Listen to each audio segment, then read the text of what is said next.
Michael Jackson, 15 ans après sa mort, le montant surréaliste de ses dettes dévoilé. Si Michael Jackson a laissé un grand vide dans le cœur de ses fans lors de sa mort le 25 juin 2009, il a également laissé derrière lui une véritable montagne de dettes.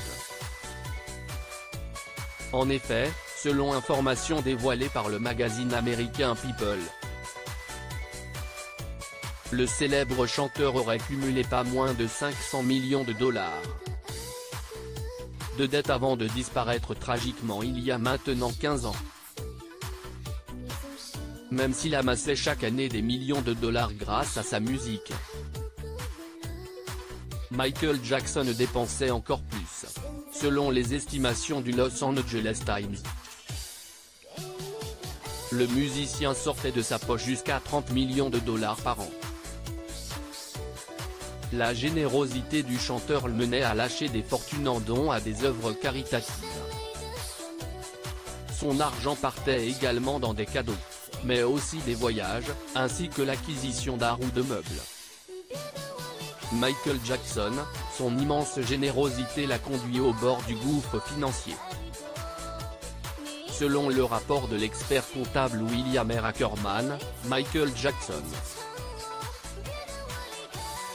a dépensé beaucoup d'argent en bijoux, pour financer son train de vie. Le chanteur a contracté des prêts dont les taux d'intérêt l'ont amené à être surendetté. Il était à bout de souffle, a ajouté William R. Ackerman. Avant sa mort, le musicien s'est vu réclamer beaucoup d'argent par ses très nombreux créanciers. Toujours d'après le rapport de l'expert comptable, Michael Jackson avait plus d'une demi-douzaine de procès en cours dans le monde entier, et plus de 65 réclamations de créanciers. Suite à sa mort, ce sont ses enfants Paris, Prince et Biggie, alias Blanket, qui se sont tous retrouvés contraints de régler les dettes contractées par leur père. Les exécuteurs ont pu négocier et restructurer les accords de financement qui existaient au moment du décès de Michael Jackson, à des taux d'intérêt considérablement réduits, ce qui a permis à la succession d'éviter la perte d'actifs au profit des prêteurs. Et, en fin de compte, de satisfaire les charges qui existaient au moment du décès de Michael. Est-il précisé dans le rapport de William R. Ackerman. Aujourd'hui, la situation des héritiers de Michael Jackson semble s'être nettement améliorée.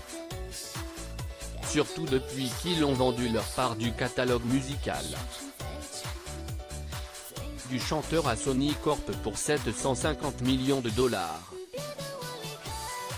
Bien que les exécuteurs aient éliminé les dettes de la succession,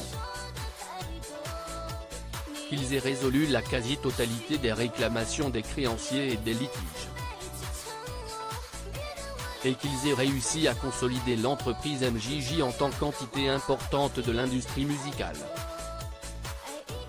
Il reste des questions commerciales, fiscales et juridiques difficiles, que les exécuteurs et leurs avocats continuent de traiter, rappelle toutefois l'expert comptable.